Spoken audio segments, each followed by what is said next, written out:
కార్తీక మాసంలో కార్తీక పురాణ పఠనము శ్రవణము అత్యంత ఫలదాయకము. మన హిందూ టెంపుల్స్ గైడ్ ఛానల్లో ఒకరోజు ముందుగానే కార్తీక పురాణం అప్లోడ్ చేయడం జరుగుతోంది. అందరూ ఈ అవకాశాన్ని సద్వినియోగం చేసుకోవాలని భావిస్తూ కార్తీక మాసంలోని 4వ రోజు ఈరోజు నాగుల చవితి. కార్తీక పురాణంలోని 4వ అధ్యాయాన్ని శ్రవణం చేద్దాము.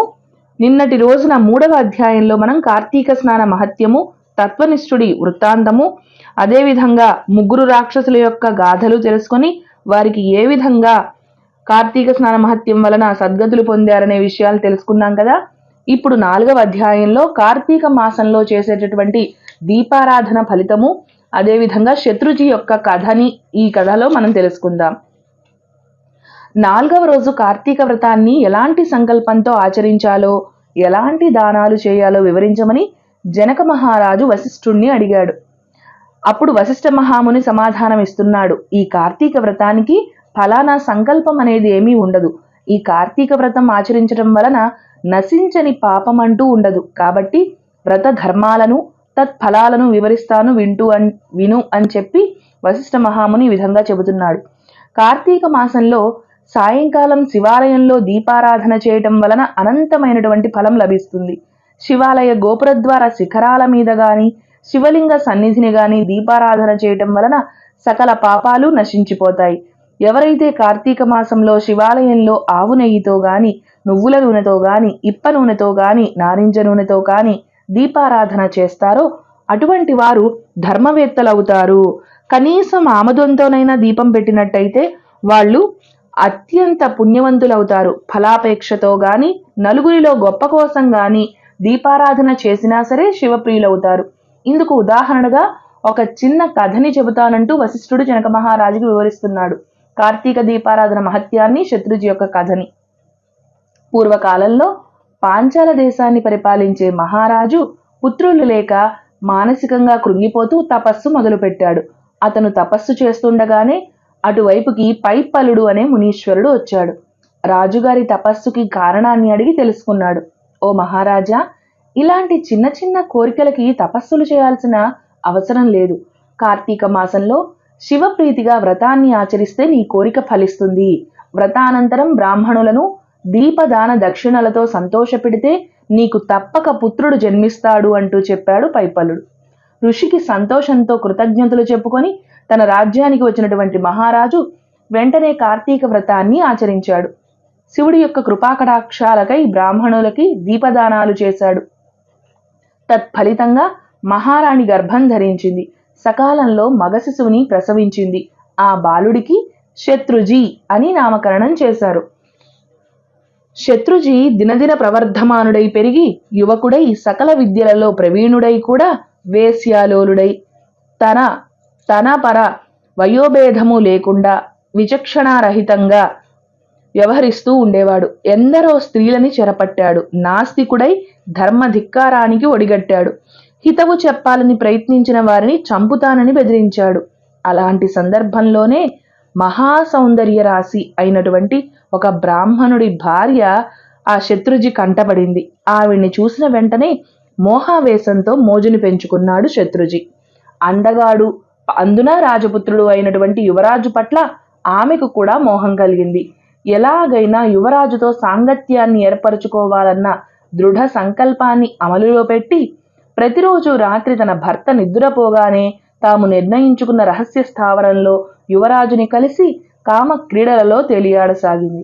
పాపం ఎంతో కాలం దాగదు ఈ పాపాలన్నట్టుగానే వారి భాగవతం మొత్తం ఆమె భర్తకి తెలిసిపోయింది. అతడు ఆవేశంలో ఒక కత్తిని తీసుకుని తన భార్య క్రీడాస్థావరాన్ని వెతుకుతూ ఉన్నాడు. ఆ జంటని కళ్ళారా చూసిన తరువాత శిక్ష విధించాలని నిర్ణయించుకుని రాత్రులు వాళ్ల కోసం రహస్యంగా గాలిస్తూ ఉండేవాడు.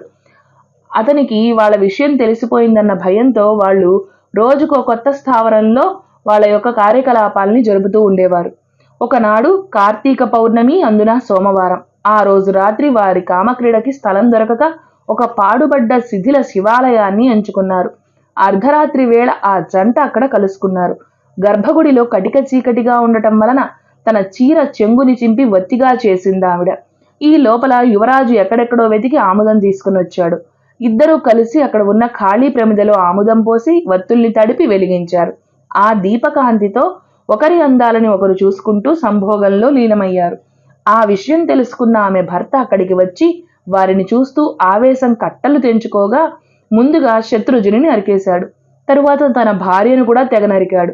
తరువాత అదే కత్తితో తను కూడా పొడుచుకుని ఆత్మహత్య చేసుకున్నాడు. అలా ఆ ముగ్గురు ప్రాణాల్ని కోల్పోయారు. అప్పుడు యమదూతలు శివదూతలు ఒకేసారి అక్కడికి వచ్చారు. రాకుమారిని ఆ రంకులాడిని తమ విమానంలో శివదూతలు తీసుకెళ్తూ ఉన్నారు. యమదూతలు బ్రాహ్మణుణ్ణి తీసుకుని నరకానికి బయలుదేరారు. అప్పుడు అందుకు ఆశ్చర్యపోయాడు బ్రాహ్మణుడు. శివదూతలారా, ఇదెక్కడి న్యాయం? చేయకూడని పని చేసిన వారికి కైలాస భోగము, నాలాంటి సదాచారుడికి నరకయోగమా? ఇది తగునా అంటూ ప్రశ్నించాడు. అతని ప్రశ్నలకు శివదూతలు సమాధానమిచ్చారు. వీరెంత పాపాత్ములైనా ఈరోజు కార్తీక పౌర్ణమి సోమవారం. ఈనాడు వీరు శివాలయంలో శివలింగానికి ఎదురుగా దీపారాధన చేశారు కాబట్టి పాపాలు నశించి పుణ్యాత్ములయ్యారు. ఎలాంటి స్థితిలోనైనా కార్తీక మాసంలో కార్తీక పౌర్ణమి సోమవారం నాడు శివాలయంలో దీపార్పణ చేయటం వలన పుణ్యాత్ములవుతారు. అలాంటి వారిని చంపిన కారణంగా నీవు పుణ్యహీనుడివయ్యావు. అందువలననే నీకు నరకం తప్పదు అంటూ దీపారాధన ఫలితాన్ని చెప్పారా శివదూతలు. బ్రాహ్మణుడికి శివదూతలకి మధ్య జరిగిన సంభాషణను విన్న శత్రుజీ మధ్యలో కల్పించుకుని, అయ్యలారా, దోషులమైన మాకు కైవల్యం ఇచ్చారు, చాలా సంతోషం. మమ్మల్ని పుణ్యాత్ములని చేసిన ఈ అమాయకుడిని నరకానికి పంపించడం భావ్యము కాదు. కార్తీక మాసం గొప్పదైతే, అందున కార్తీక పౌర్ణమి ఇంకా గొప్పదైతే, కార్తీక సోమవారం మరీ గొప్పదైతే, మాతో పాటే కలిసి మరణించిన ఈ బ్రాహ్మణుడికి కూడా కైలాసాన్ని తీసుకువెళ్ళక తప్పదు అంటూ వాదించాడు శత్రుజీ. అంతేకాక తాను తన ప్రియురాలు ఆచరించిన వత్తి తైలాల పుణ్యఫలాన్ని తాముంచుకొని ఆ దీపము వెలిగించినటువంటి పుణ్యఫలాన్ని బ్రాహ్మణుడికి ధారపోయగా యమదూతల చెర నుంచి బ్రాహ్మణుణ్ణి విముక్తుణ్ణి చేశారు శివదూతలు. తమతో బ్రాహ్మణుణ్ణి కూడా కైలాసానికి తీసుకువెళ్లారు. అలా పుణ్యఫలాన్ని పొందాడా బ్రాహ్మణుడు. కనుక కార్తీక మాసంలో శివాలయంలో గాని విష్ణువాలయంలో గాని దీపారాధన చేసితే పుణ్యఫలం చెప్పడానికి మాటలు లేవు, అంతటి పుణ్యం లభిస్తుంది. ఈ మాసం మొత్తం దీపారాధన చేసిన వాళ్ళు జ్ఞాన సంపన్నులై మోక్షాన్ని పొందుతారు. శివాలయంలో చేసిన దీపారాధన సంపూర్ణ మోక్షదాయకము అన్నాడు వశిష్ఠ మహర్షి. ఈ విధంగా 4వ రోజు కథా విశేషాలని వశిష్ఠ మహాముని జనక మహారాజుకి తెలియజేశాడు. 4వ రోజు పారాయణ సమాప్తము. ఈ కథ విన్న తర్వాత అందరికీ కూడా చాలా సందేహాలు వస్తూ ఉంటాయి. అవునండి, ఈ కార్తీక పురాణం 4వ అధ్యాయంలో ఉన్నట్టే నేను నిజ జీవితంలో ఎంత మందిని చూశానో. పాపాలు చేసేటటువంటి వాళ్ళందరూ చక్కగా సుఖాలు అనుభవిస్తున్నారు. ధర్మం ధర్మం నీతి న్యాయం అని చెప్పి ఎవ్వరికీ హాని చేయకుండా ధర్మాన్ని పట్టుకుని నడిచేటటువంటి మంచి వాళ్ళు నానా ఇబ్బందులు పడుతున్నారు, ఎన్నో సర్వదరిద్రాలను అనుభవిస్తున్నారు. ఇదెక్కడి వింత, లోకంలో ఇలాంటివి మేము కూడా చాలా చూసాము అని మీ మనసుకు ఖచ్చితంగా అనిపిస్తూ ఉంటుంది కదా. కాబట్టి ఈ కథలో చెప్పారు కదా, మంచి వాళ్ళకి ఎప్పుడూ కష్టాలే, పాపాలు చేసే వాళ్ళకే అన్ని సుఖాలు దొరుకుతున్నాయి. కాబట్టి పాపాత్ములుగా ఉండడమే కలికాలంలో మంచిదేమో, ధర్మాత్ములకి మంచి వాళ్ళకి అన్ని కష్టాలే, ధర్మంగా ఉండి ఏం ఉపయోగం అనే నిరాశ నిస్పృహ వైరాగ్య ధోరణి చాలా మందిలో వస్తూ ఉంటాయి. అది సహజం, ఎందుకంటే లోకంలో కళ్ళకి కనబడేటటువంటి విషయాలన్నీ కూడా ఇవే.